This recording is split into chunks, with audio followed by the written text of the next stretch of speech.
7 ans de pandémie, le gouvernement de la République du Bénin nous enjoint à respecter un ensemble de gestes barrières dont la distanciation sociale. Mais alors, en milieu de travail, en entreprise ou en administration, comment pouvons-nous redimensionner notre espace de travail afin de nous protéger nous-mêmes et de protéger nos collègues de travail? Suivez-moi plutôt.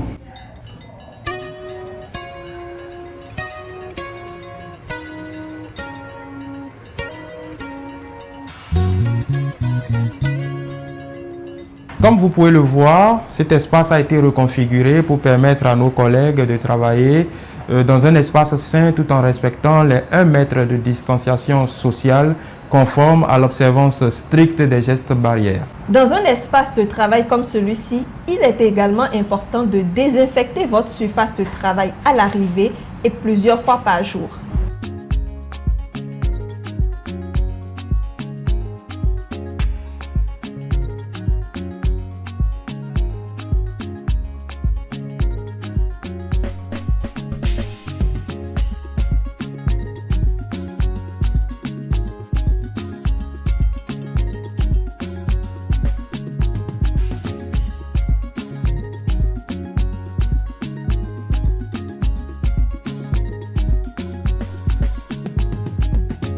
Et n'oubliez surtout pas les autres gestes barrières qui vous protègent du Covid-19, le lavage régulier des mains.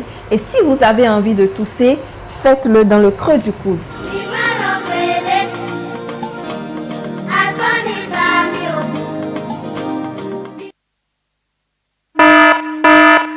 Attention, attention, le coronavirus se transmet très facilement et fait des ravages. Pour l'éviter, le port systématique de masques de protection en tout lieu est recommandé. Dans l'administration publique ou privée, dans les réunions, les rencontres, dans les marchés, les magasins, les boutiques et lors des déplacements, le port de masque est fortement recommandé. Même dans les lieux privés, dès lors que l'on n'est pas seul, le masque doit être le fidèle compagnon. Mais attention, le port de masque de protection ne dispense nullement d'appliquer les autres mesures de prévention, notamment le lavage des mains à l'eau et au savon et l'observance de la distance de sécurité sanitaire d'au moins 1 mètre entre personnes. Enfin, s'abstenir de porter des gants en vue du lavage régulier des mains à l'eau et au savon ou de l'application de gel hydroalcoolique.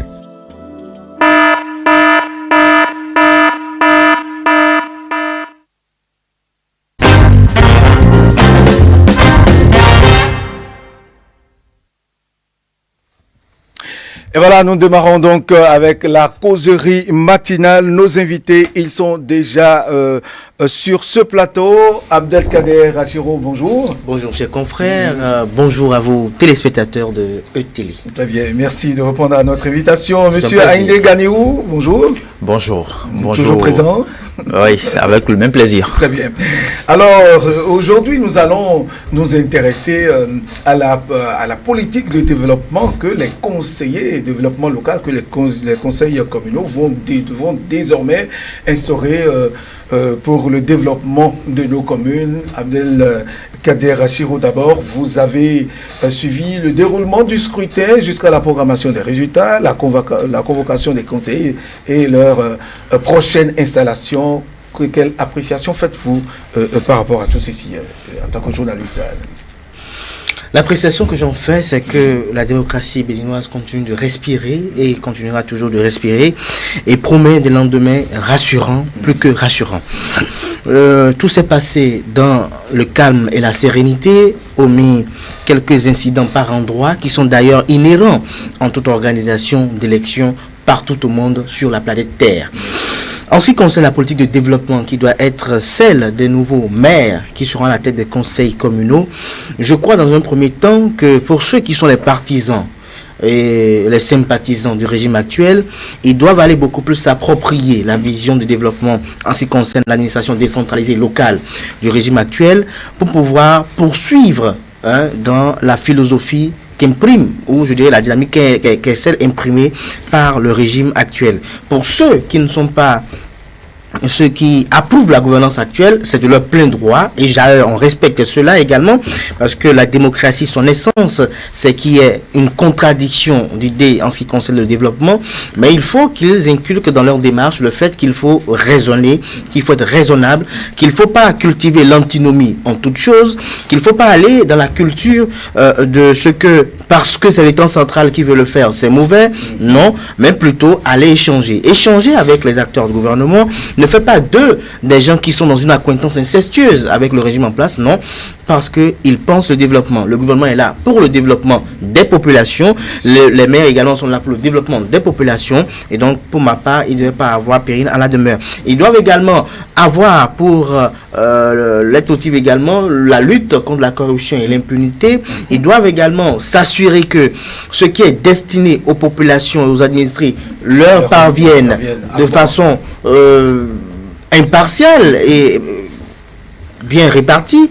En dehors de cela également, il faut qu'au sein de l'administration, qu'il n'y ait pas les uns et les autres. Parce que tout cela également, pour finir très rapidement, concourt à la naissance de frustration, et quand certains conseillers deviennent rassasiés de frustration, ça conduit à des situations où on voit des votes dans les émotions et on quitte carrément le terrain pour lequel on a été élu, qui est le terrain de développement, mais on vient maintenant s'asseoir sur le terrain de la politique, à en faire de la politique politicienne, d'où l'ouverture des balles de destitution de maire. Très bien, merci Abdelkader Chirou, Ganiou Haïdé. Avez-vous la même perception? D'abord, votre analyse par rapport au déroulement du scrutin du 17 mai dernier jusqu'à la proclamation des résultats. Oui, c'est une grosse satisfaction que de voir qu'après les législatives, que les communales se soient déroulées de cette façon-là. Ça prouve que le peuple béninois est complètement serein, et c'est là où il va, et la démocratie béninoise, comme le disait Kader, fonctionne. Donc, oui, forcément. Et donc, nous saluons donc la façon dont tout a été mis en ordre. Tout a été orchestré pour que nous puissions passer avec beaucoup en fait, je vais dire, les élections donc le 17 mai prochain des derniers. Mais non, cette élection aura permis donc de voir trois partis et tirer son épingle du jeu. Nous avons l'Union progressiste, le Bloc républicain et puis les FCBE. À l'analyse, nous observons bien que les partis soutenant le chef de l'État ou le pouvoir en place font à peu près 80% donc du suffrage, et c'est une façon pour nous d'observer que la confiance a été renouvelée donc pour ce régime. Sauf que nous sommes dans le cas des élections à la base, et puisque les élections sont terminées, il faudra que nous puissions tourner nos regards vers le développement désormais, parce que il s'agit pas de faire des débats à nos points finis, des débats politiques à nos points finis. Il s'agit donc de se mettre à la tâche et d'amorcer véritablement le développement de nos localités. Et là-dessus, nous attendons fondamentalement les partis soutenant les actions du chef de l'État pour le dire que on ne donnera pas un carnet blanc. Il faudrait désormais qu'ils se disent que leur crédibilité auprès des populations, la confiance que les populations ont placée en eux, ça doit être récompensé par leurs tâches, leurs efforts, leurs engagements à créer donc du bien-être autour d'eux, à asseoir le développement dans nos localités. Et donc, d'ici là, puisque l'installation des maires, je crois, est prévue pour la semaine prochaine quasiment, fin cette semaine-ci, déjà à partir de jeudi, déjà. Nous espérons que les choses se passeront bien, et je crois que le chef de l'État a donné le temps pour montrer, pour appeler à ce que les règles, les tests soient respectés, et donc en bon légaliste, je crois qu'il a tracé le chemin, et chacun devra donc l'emprunter pour que nous en sortions tous grandis, pour que à la fin, quand on aura les nouveaux patrons donc à la tête de nos mairies, on peut se dire, voilà, des hommes de développement. Mais selon vous, M. Haïdé Ganiou, dites-nous, quelles doivent être les premières actions des conseils communaux qui seront très prochainement installés? Dès leur installation, quelles seront leurs premières actions, selon vous? Vous savez, chaque parti, d'une certaine façon, a une vision pour les localités. Nous en avons 3 désormais, et c'est ça qui est bien d'ailleurs, parce que ça clarifie. On sait qu'ils sont très peu, et donc on peut pouvoir lire dans leurs actions. Et donc je crois que à l'installation des prochains maires des conseils communaux, nous devrons espérer que des gens nous proposent des plans pour dire, dans 3 ans, dans 6 ans, nous voudrions amener notre localité à tel point, quitte à ce que tout ce qu'ils ont prévu ne soit pas atteint. Mais on veut voir de façon claire, parce que habituellement, nous avons eu à la tête de nos localités des gens qui gèrent au jour le jour, sans que nous ayons une certaine forme de traçabilité, qui nous disent, dans 5 ans, nous voudrions amener nos localités à tel point. Et là, les citoyens que nous sommes, nous devrons pouvoir les contrôler et leur dire, vous avez dit que vous ferez telle chose à telle échéance. Il faudrait donc qu'ils imitent un peu celui qui est à la tête de cette nation-là et qui, désormais, à travers son plan son programme d'action de gouvernement, a pu nous dire, voilà, au niveau de mon quinquennat, j'ai prévu ci, j'ai prévu ça, et tout le monde suit à la lettre. Et donc, en l'espèce, je crois que si les nouveaux conseils communaux, les nouveaux conseils communaux, prenaient cette option-là, je crois que les citoyens seront davantage plus impliqués. C'est vrai qu'en temps, avec les plans de développement communaux, il y a eu des efforts, mais ce n'est pas des projets, ce n'est pas une vision déclinée pour que le citoyen puisse suivre. Et l'invite que je fais ce matin, c'est que nos prochains conseils communaux puissent nous proposer, parce que vous l'aurez suivi pour les campagnes, on n'a pas parlé trop technique, on n'a pas parlé trop développement, on a parlé de je suis peut-être soutien du gouvernement ou je suis opposant au gouvernement. On n'a pas parlé de questions de développement au niveau de la campagne. Donc, actuellement, je crois que c'est sur ce plan-là qu'on les attend, et vivement que ça aille dans ce sens-là. Très bien. Abdel Achirou, est-ce que, oui, tout à l'heure, Aïndé l'a dit, au cours de la campagne, on n'a pas vu les gens parler technique. Est-ce que là, c'est pas un problème de formation qui s'impose, formation de ces conseillers par rapport à la gouvernance de la chose locale? Est-ce qu'il n'y a pas nécessité d'abord de les former à la chose? Non, le problème de formation de nos acteurs politiques, c'est la palissade, et c'est une chose que même accepteront, qu'il y a un déficit de formation au niveau de certaines personnes. Il y a au niveau de certains acteurs politiques un manque de compétences dans certains domaines, dans certaines ambitions. C'est-à-dire qu'ils ont des ambitions pour certains postes dont ils n'ont pas les compétences. Pour me faire plus simple, je crois que la première des choses qu'ils doivent faire une fois élus maire, c'est de se faire entourer de cadres véritablement compétents, qui ne soient pas recrutés en fonction des couleurs politiques, ou qu'on ne les impose pas parce qu'ils ont été les plus militants que d'autres, mais parce que s'ils sont militants, parce qu'ils ont les compétences, ils ont les mérites pour. En dehors de cela également, en dehors des discours parfois soporifiques qu'on entend lors de la campagne électorale, il faut maintenant qu'on passe aux discours beaucoup plus concrets qui puissent projeter dans l'avenir, à la fin du mandat, ce que l'on pourra avoir dans son conseil communal. Et je crois que pour ce qui est des détournements, il y a déjà des dispositions qui ont été prises par l'État central, où nous n'assisterons plus, en tout cas plus comme par le passé, au détournement de fonds devant servir au bonheur des populations locales. C'est que désormais, il y a un seul compte pour chaque municipalité, chaque mairie, et donc avant de prendre de l'argent sur ce compte-là également, il y a une procédure qui doit être respectée. Ce qui n'était pas le cas par le passé, parce que la seule mairie a plusieurs comptes. Parfois même, des comptes personnels sont pris comme des comptes de la mairie. Et donc, on ne contrôle plus, le conseil communal même ne contrôle plus tous les détournements qui sont faits. Le conseil communal ne contrôle plus tous les mouvements qui sont faits sur les comptes. ce qui donne libre cours quand même aux actions de détournement et autres. Donc je crois que cela n'existe plus.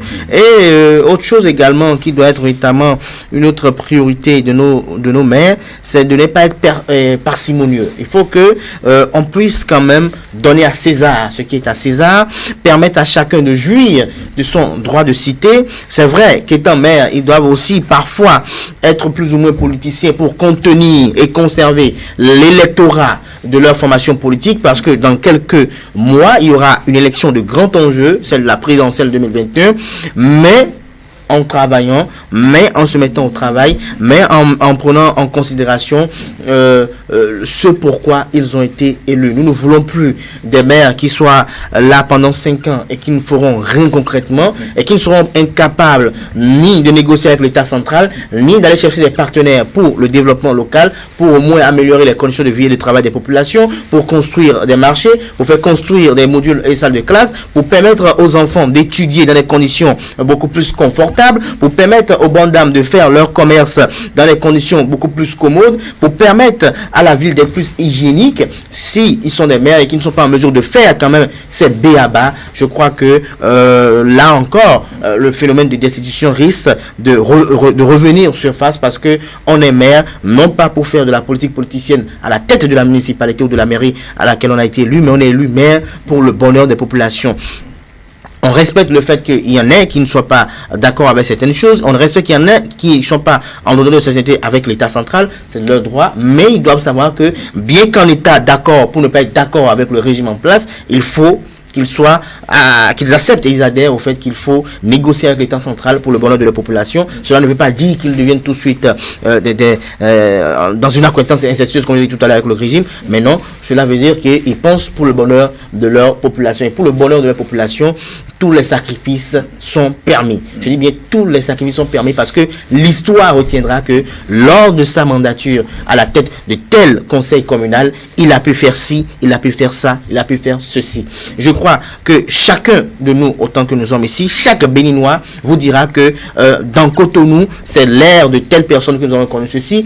À Porto-Novo, on retiendra dans l'histoire de Porto-Novo que c'est au moment de telle chose, de tel mandat présidentiel, peut-être de tel conseil communal, qu'on a pu obtenir ci, on a pu obtenir ceci. Ce qui est si, oui, tout à fait, à Parakou aussi. C'est vrai que je n'ai pas voulu commenter cela quand vous avez posé la question, premièrement parce que ça ferait preuve d'une certaine digression, parce que je me pose la question parfois de savoir est-ce que les populations à des moments donnés votent pour le développeur, ou peut-être votent en prenant en compte des paramètres qui sont parfois antinomiques au développement de leur localité. C'est-à-dire, voilà, il est beaucoup plus proche de nous. C'est-à-dire, on fait des votes d'émotion. Sinon, je n'ai pas pu comprendre ce qui s'est passé à Parakou pour ne dire que cela. C'est pour dire que à Parakou, il y a également de grandes réalisations qui sont effectuées également. Et donc, les populations retiendront devant le tribunal de leur conscience que tel maire a pu faire ci, tel autre maire a pu faire cela. Et je dis toujours, lorsque vous aspirez à des postes de genre, vous êtes là pour servir et non vous servir. Vous êtes là pour apporter la joie à vos parents, puisque le maire généralement a quand même, pour ce qui est des régions les plus reculées, généralement issu de la même localité. Donc c'est pour le bonheur de vos parents et non pour rester là et ouvrir une entreprise politique et marchander votre poids politique avec des formations politiques. Je crois qu'il faut beaucoup plus penser développement. Merci à vous, Abdelkader Achiro, M. Aïndé. Voilà. Et j'insiste un tout petit peu sur la question de le volet formation de ces conseillers, parce que vous savez, même si vous êtes opérateur économique et que vous avez la chance d'être élu maire, ce n'est pas les mêmes réalités par rapport à votre entreprise et par rapport à la conduite des affaires des localités. Et donc, la question de la formation, comme l'a dit notre analyste politique hier soir, hier dans le Grand Soir, la formation de ces conseillers élus s'impose par rapport à la définition des priorités de chaque localité, parce que ce qui est une priorité pour Cotonou, Parakou, Azové et autres, ou Zayanado, n'est peut-être pas la même avec Ndali, Niki et autres. Oui, effectivement, dans ce qui se passe aujourd'hui, la formation doit être un élément essentiel sur lequel les nouveaux conseils communaux doivent s'appuyer. Vous savez, il doit y avoir, même à mon sens, au-delà même de la formation des nouveaux conseillers, un transfert donc de compétences entre les communes. Parce qu'il y a des communes dans lesquelles certaines choses se passent très bien. Pourquoi ne pas capitaliser cela et mettre les bonnes pratiques au service d'une autre commune qui est en difficulté dans ce domaine-là? Ou pourquoi ne pas créer des pôles donc d'experts sur des sujets précis? Et donc ces pôles d'experts viendront à la rescousse donc de toutes les municipalités qui leur feront appel. Parce que, qu'on le fait ou pas, ceux qui ambitionnent briguer des postes à la tête de nos localités aujourd'hui n'ont pas tous compétences pour le faire, pour conduire donc leur vision de façon optimale. Ils ont l'apparat politique, ils ont le parcours politique, ils ont l'engagement, ils ont la fidélité, toutes choses donc dont on a besoin pour se retrouver à ce poste-là. Mais l'expertise sur des sujets pointus, on en a toujours besoin. Même le chef de l'État qui est là, il s'entoure de conseillers qui l'écoutent, qui l'orientent, qui lui disent mais la pratique dans le domaine voudrait que nous fassions ci, nous fassions ça. Donc si nous pouvons aller vers cette possibilité-là, pour que désormais nous sachions que le temps du travail est là. Nous avons changé de paradigme, le temps où on parlait tout le temps, le temps où c'était des discours vaseux. Non, il faudrait que nous mettions la tâche. Et moi, je vois bien que quand on observe un peu, c'est la toute première fois,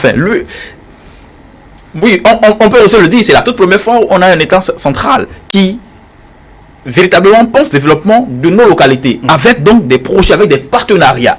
Et donc c'est pour cela que je disais que le temps du combat politique, c'est terminé. Il faudrait que qu'on sache aux actions, voilà, qu'on soit même, et comme le Cadet le rappelait tout à l'heure, qu'on soit même de l'opposition. Le temps du combat politique est terminé. Ici, il faut travailler désormais. Et quand vous êtes élu à la tête de vos localités, il est important que vous sachiez négocier avec l'État central, puisque les projets pour vous accompagner sont là. Vous rappelez-vous du projet Grand Nokoué, où dans ce pays, la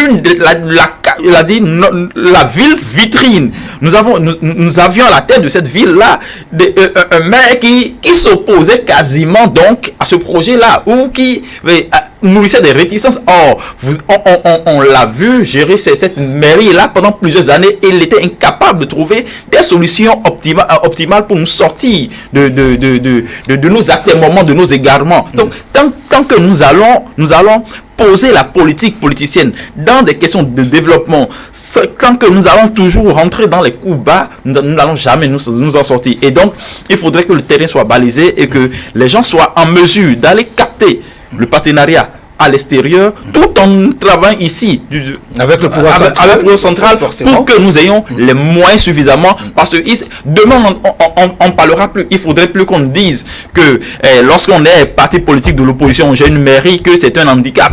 La politique dans son ensemble a besoin de ce que nous ayons donc des voix discordantes. Donc l'opposition est un mal nécessaire dans le fonctionnement de la démocratie. Mais il faudrait donc que au-delà de cet aspect-là, les gens puissent s'asseoir et puissent parler de développement, qu'on soit opposant, qu'on soit mouvancier, qu'on puisse dire voilà là où nous entendons à conduire notre localité, quelles sont les solutions, les possibilités que nous avons, tant avec le pouvoir central, tant avec les partenaires, et gérer de façon optimale, parce que une chose est d'avoir toutes ces possibilités là, mais l'autre chose est de savoir les gérer de façon efficiente pour que à la fin nos populations puissent se sentir plus à l'aise, voilà, qu'on apporte le mieux-être à nos concitoyens à la base. Très bien. Alors Abdelkader Achirou, nous allons prendre quelques exemples aujourd'hui.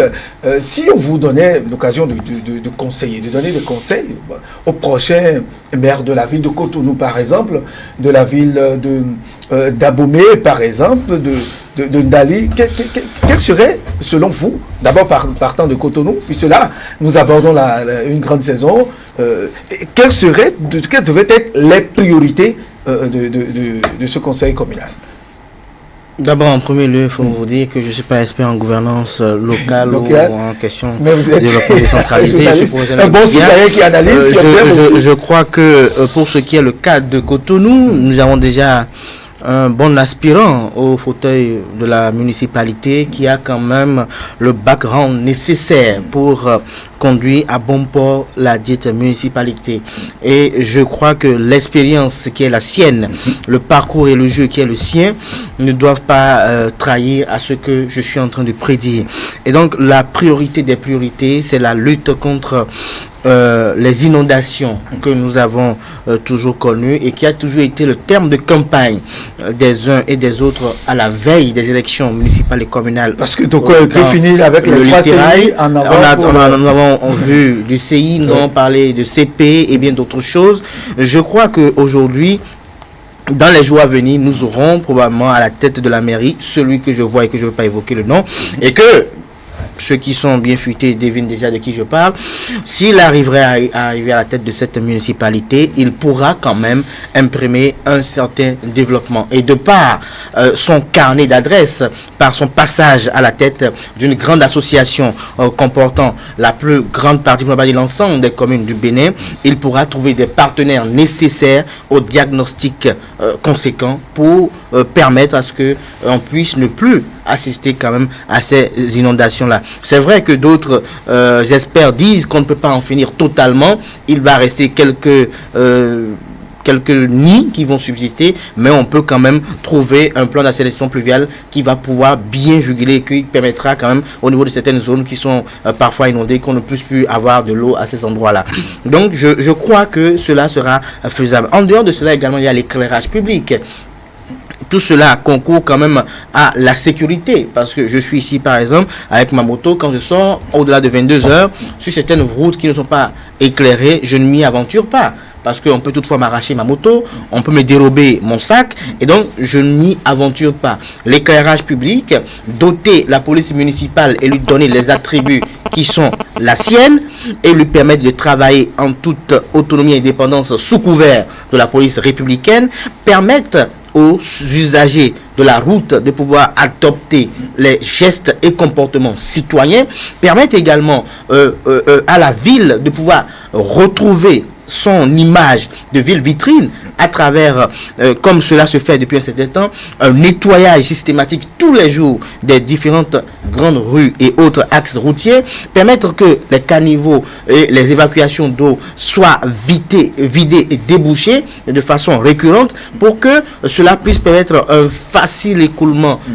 des canaux de canalisation, et aussi en dehors de cela également permettre à ce que le citoyen de Cotonou puisse se dire il est fier de l'équipe municipale qui est en place, c'est-à-dire que on n'a pas besoin que il y ait une prise en compte de quelques mètres de bitume dans une ruelle avant de penser à ce que s'il y a des nids de poules, il y a des soucis au niveau qui entravent la bonne mobilité des citoyens, mettre quelques camions de sable pour arranger, ne serait-ce que en attendant de retrouver des financements. C'est-à-dire le maire doit être très dynamique. C'est pour ça qu'à Cotonou, nous avons besoin de quelqu'un de jeune, quelqu'un de dynamique, qui a un bon carnet d'adresses, qui soit en mesure d'aller mobiliser des partenaires en dehors de ce que l'État central fait, qui soit en mesure lui-même de sortir et d'aller voir des partenaires, de les débaucher, de les amener pour le rayonnement de la ville de Cotonou, qui soit en mesure de pouvoir avoir une équipe composée de jeunes dynamiques qui puissent lui rapporter des informations à temps réel, qui puissent lui dire, ah, dans telle commune, dans telle localité, dans telle circonscription ou bien dans tel quartier, nous avons tel vent là où les gens n'arrivent pas à bien circuler parce que il y a des nids de poules, il y a des caillasses, il y a l'eau qui dérange, et qu'ils puissent avoir dans les heures qui vont suivre, peut-être dans les jours qui vont suivre, très rapidement des équipes qui sont dépêchées pour pallier à cela. Et donc, cette équipe-là doit avoir en son sein ce dynamisme-là. Elle doit être dynamique. Et donc, il n'est pas question que pour des considérations politiques et politiciennes, qu'on puisse permettre à la tête de la municipalité de Cotonou des personnes qui soient d'un profil politique et pas d'un profil pour le job. Parce qu'il y a ça véritablement qu'il faut comprendre, qu'il faut mettre en compte. C'est pour ça que le chroniqueur politique avait eu à dire hier qu'il faut penser à la formation des cadres et en fonction également des réalités du milieu. Parce que vous prenez un expert en gouvernance locale et en décentralisation qui quitte peut-être un autre pays, je ne vais pas peut-être citer, et que vous le mettez à la tête d'une municipalité à Cotonou, certes il l'a fait, mais il vous appliquera les notions qu'il a acquises, il vous appliquera la théorie. Mais il aura besoin un peu d'adapter un peu cette théorie la passe aux réalités de Cotonou. Mais là maintenant, nous aurons besoin de maire qui est expérimenté, nous aurons besoin de quelqu'un, comme je disais tout à l'heure, qui a un bon carnet d'adresse et qui, sur le plan politique, a quand même des ramifications qui pourront le faire remonter des informations pour que les choses soient beaucoup plus dynamiques et ça lubrifiera beaucoup plus le système de développement tant qu'on est et promis aux populations lors des différentes élections. Parce que n'oubliez pas que pendant longtemps, on a assisté à quoi, généralement dans le cas de Cotonou, on assiste à des promesses à n'en point fini, on nous parle de 3 CI, de 3 CP, de tout ce qu'on veut, et une fois le conseil communal installé, ce à quoi on se procure, c'est l'achat de véhicules, c'est l'achat de moyens de roulant, l'achat de choses qui puissent permettre aux dirigeants du conseil communal et autres de pouvoir avoir quelques péréquations, et on ne se préoccupe pas véritablement du bonheur des citoyens qui sont sortis massivement pour se rendre aux urnes pour vous porter à cette très bien. Oui, l'État central a déjà tracé un carnaval assez clair que les conseils communaux doivent suivre parce qu'il y a eu beaucoup de plans, il y a plusieurs plans de développement qui sont en train d'être actualisés, qui sont mis en place, actualisés. Monsieur Aïndé, si on vous demandait de donner des priorités, par exemple, à la localité, je prends un exemple de Sébocodji. Je prends bien volontiers Porto-Novo. Oui, voilà, Porto-Novo. Quelles sont aujourd'hui, quelles doivent être les priorités pour le développement local, pour le développement de l'économie locale de la ville de Porto-Novo, et par exemple? Déjà,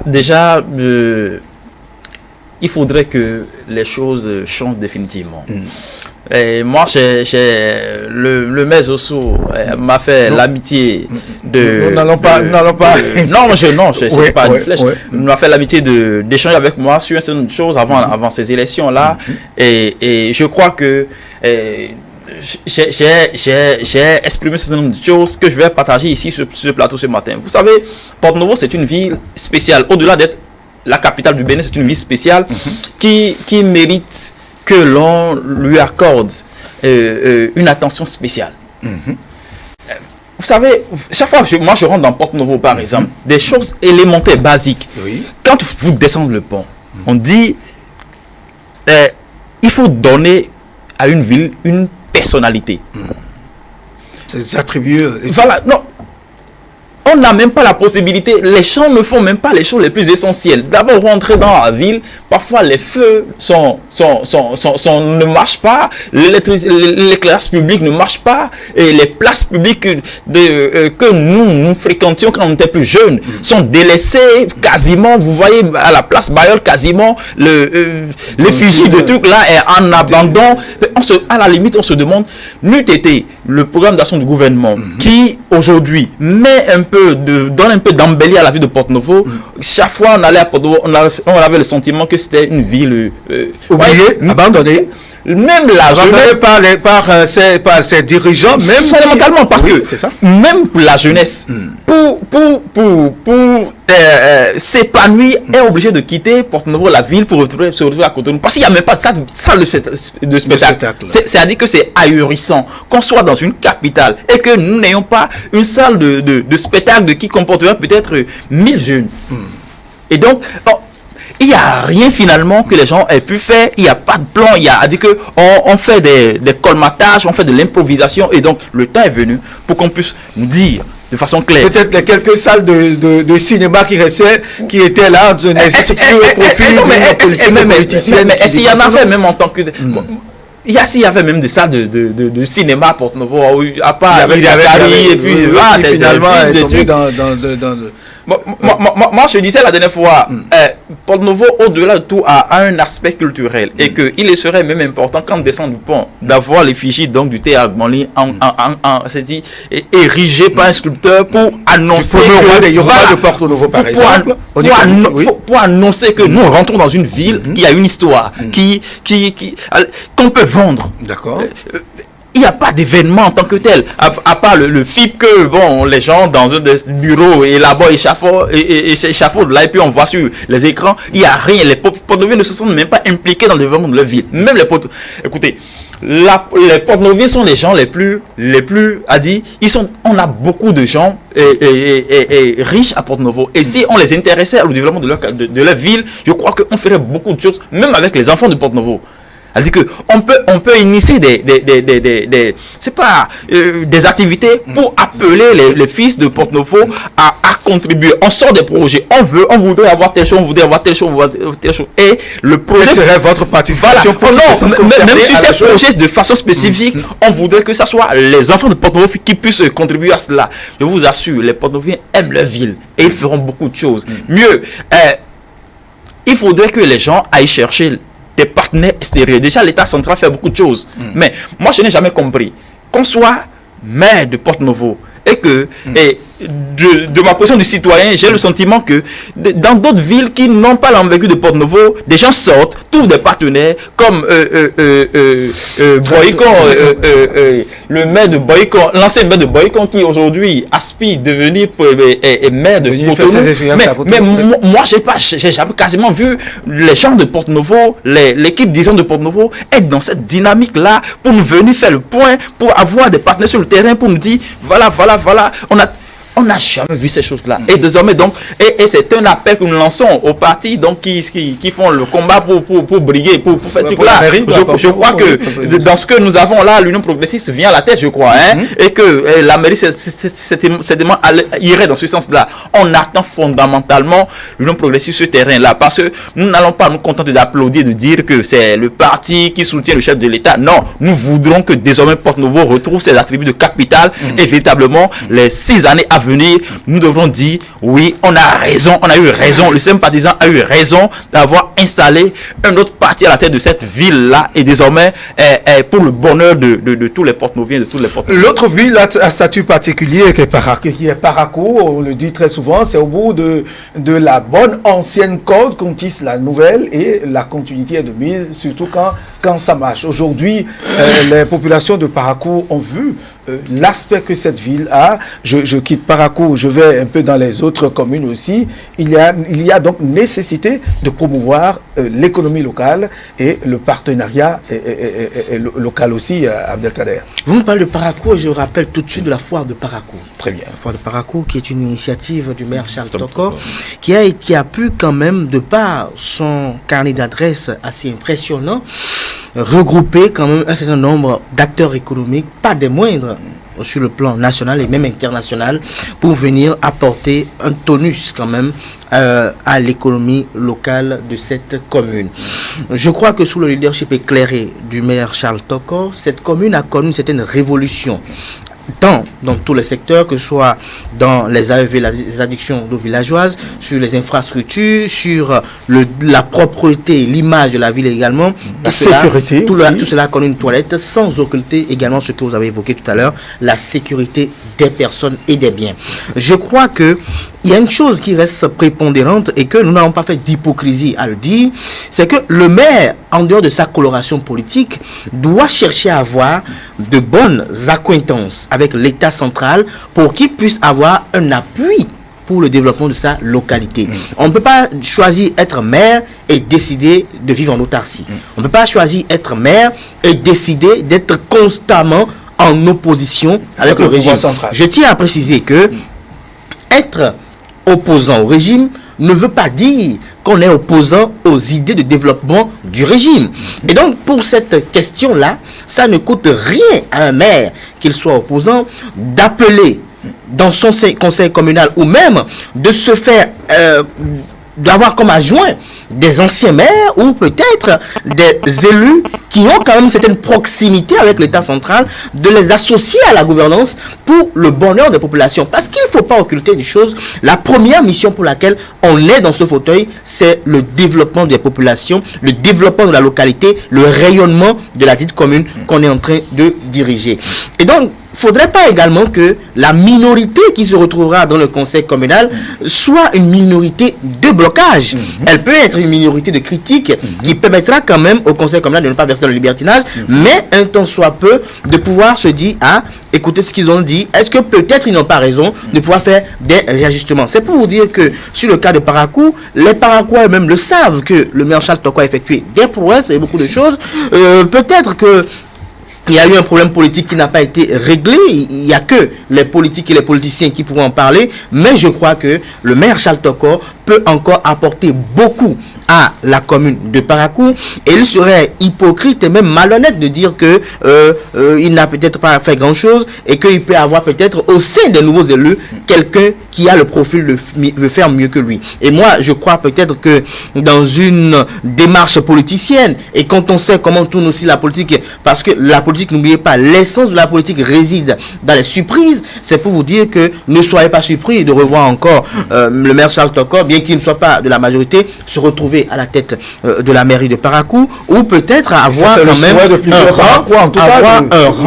un rang qui soit assez prépondérant dans la gestion des affaires de la commune, dans la gestion de la cité, parce que je crois, et je le dis fermement, qu'il peut apporter, et il va encore apporter beaucoup à cette commune dont il rêve et qu'il a même un plan de développement, parce que si on n'avait pas un plan de développement, je crois qu'en si peu de temps, on n'aurait pas pu faire autant de choses, on n'aurait pas pu, je dis, bientôt, on a comme l'impression que Parakou s'en va ravir la vedette à Cotonou. Parce que généralement, vous voyez des gens vous disent, ah, moi, mon week-end, je veux le passer à Parakou, hein, c'est juste 4 heures de temps.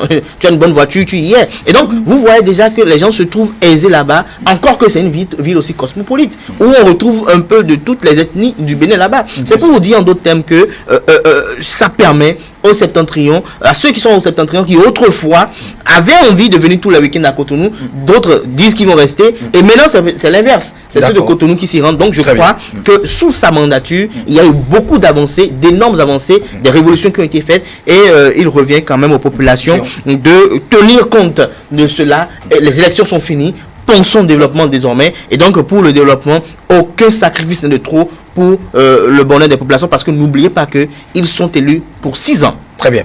Merci Abdelkader. Nous avons 3 minutes pour conclure ces échanges. Anidou Ganiou, votre mot de fin, il faut noter ça, vous profitez pour clôturer, dire que tout ce qui a été établi, en tout cas, comme projet de développement dans les localités, aucun conseil communal ne viendra, en tout cas, changer les donnes. Ce qui est sûr, ce n'est vraiment pas possible avec le gouvernement du président Talon. Vous réalisez très rapidement en 30 secondes et vous tirez votre mot de fin. Oui, je crois qu'il est important que les uns et les autres le sachent finalement, parce que un certain nombre de choses, un certain nombre de plans, on a concocté déjà un certain nombre de plans d'exécution, donc de développement, et il ne revient pas donc au nouveau conseil communaux de remettre cela en cause. Et il s'agit peut-être pour ces conseils communaux là d'aller vers peut-être des possibilités des modalités donc d'exécution pour que cela soit beaucoup plus avantageux pour la localité. Ouais. Donc c'est dans ce sens-là. Et pour rebondir maintenant en conclusion très rapidement, 30 secondes, et dire que le Bénin vient de montrer que nous sommes une nation qui unis, et que quelles que soient les divergences, les substrats politiques, nous resterons toujours ensemble. Vivement que ces élections derrière nous ouvrent désormais le chemin donc d'un vivre ensemble harmonieux pour que ceux qui ont pris le pouvoir, le mandat de conduire les conseils communaux aujourd'hui le fassent bien, le fassent pour que nous n'ayons pas de regrets à la fin. Qu'il s'agisse donc des partis qui soutiennent les actions du chef de l'État ou des partis de l'opposition, que place soit laissée au travail. Merci de toute façon. Je m'en voudrais de ne pas évoquer, rigoureusement, vous êtes dans les 30 secondes, je m'en voudrais de ne pas quand même évoquer le cadre de la commune d'Aboum et Calavi, qui est quand même une grande commune aujourd'hui et qui est objet qui accueille beaucoup de projets gouvernementaux. Et donc, il faut que le prochain maire de cette commune puisse prendre en compte un certain nombre de paramètres pour que Calavi également connaisse un véritable essor et que Calavi soit beaucoup plus propre que par le passé et que les chaussées soient mieux balayées, mieux entretenues et que les routes soient beaucoup plus mieux tracées et qu'on en finisse définitivement avec les conflits domaniaux, qu'on en finisse définitivement avec l'extorsion des parcelles des populations, des particuliers et qu'il y ait beaucoup plus de sécurité foncière dans la commune d'Abomey-Calavi. C'est véritablement mes vœux pour le prochain maire de la municipalité d'Abomey-Calavi. Merci à vous, Abdelkader Achirou. Je rappelle que vous êtes journaliste. Merci d'être venu à ce débat. Aïndé Ganiou également, merci d'être venu. Merci pour ces analyses. C'était donc quelle politique de développement local pour les prochains conseils communaux. Vous nous avez suivis. C'est par cette causerie que nous allons mettre un thème à un matin de ce mardi 26 mai 2020. Le prochain rendez-vous, c'est pour demain, 6h30 minutes, avec le même entrain, la même vivacité. Merci, toute l'équipe vous remercie. Très bonne suite des programmes.